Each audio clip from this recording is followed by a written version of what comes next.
ایک بڑھیا کا پھوٹا ہوا مٹکا۔ ایک دفعہ کا ذکر ہے، ایک چینی بڑھیا کے گھر میں پانی کے لیے 2 مٹکے تھے، جنہیں وہ روزانہ ایک لکڑی پر باندھ کر اپنے کندھوں پر رکھتی تھی اور نہر سے پانی بھر کر گھر لاتی۔ ان 2 مٹکوں میں سے ایک تو ٹھیک تھا، مگر دوسرا کچھ ٹوٹا ہوا تھا۔ ہر بار ایسا ہوتا کہ جب یہ بڑھیا نہر سے پانی لے کر گھر پہنچتی تو ٹوٹے ہوئے مٹکے کا آدھا پانی راستے میں ہی بہہ چکا ہوتا، جبکہ دوسرا مٹکا پورا بھرا ہوا گھر پہنچتا۔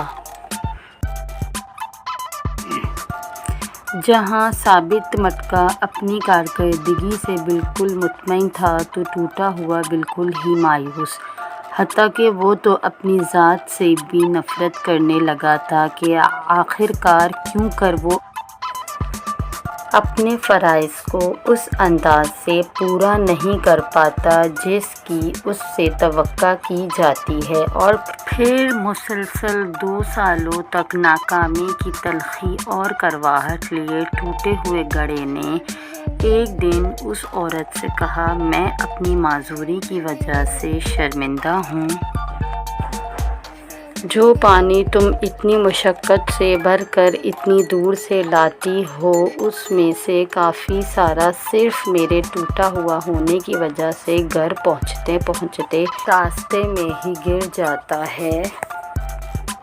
بوڑھی گھڑے کی یہ بات سن کر ہنس دی اور بولی، کیا تم نے ان سالوں میں یہ نہیں دیکھا کہ میں جس طرف سے تم کو اٹھا کر لاتی ہوں، ادھر تو پھولوں کے پودے ہی پودے لگے ہوئے ہیں، جبکہ دوسری طرف کچھ بھی نہیں اگا ہوا۔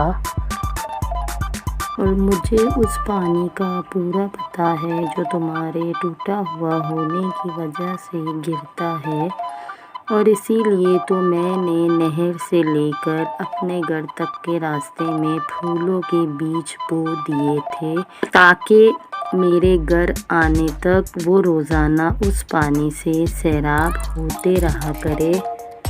ان 2 سالوں میں نے کئی بار ان پھولوں سے خوبصورت گلدستے بنا کر اپنے گھر کو سجایا اور مہکایا۔ اگر تم میرے پاس نہ ہوتے تو میں اس بہار کو نہ دیکھ پاتی جو مجھے تمہارے دم سے نظر آتی ہے۔ ایک بے بس بادشاہ اور اس کی کہانی۔ پیارے بچوں، ایک ملک کا رواج تھا کہ جب ایک بادشاہ بوڑھا ہو جاتا تھا تو اسے جنگل بیابان میں بیچ دیا جاتا تھا۔ وہ جنگل میں بالکل بیابان تھا، نہ کوئی کھانے پینے کی چیز تھی۔ جو بادشاہ ایک دفعہ اس جنگل میں چلا جاتا، وہ وہاں کی تکلیفیں برداشت کر کے کچھ دنوں میں مر جاتا۔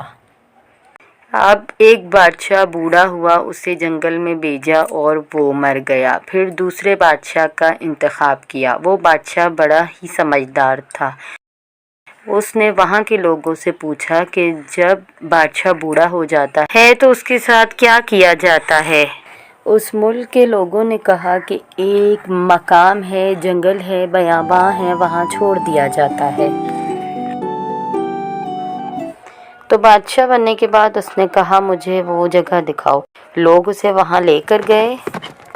ایک بڑی سنسان جگہ تھی، سخت پتھر تھے، سبزہ بھی کم تھا، کوئی درخت بھی نہ تھا اور نہ پینے کا صاف پانی تھا اور کوئی درخت بھی نہ تھا۔ تو بادشاہ نے کہا کہ میں اس جگہ کو بنانا چاہتا ہوں۔ تو جتنے سال وہ اس تخت پہ بادشاہ رہا، اس نے بہت خوبصورت بنا دیا اس جگہ کو۔ وہاں نہریں لگوا دی، خوبصورت پھلدار درخت لگوا دیے اور بہت پیارے گھر بنوا دیے۔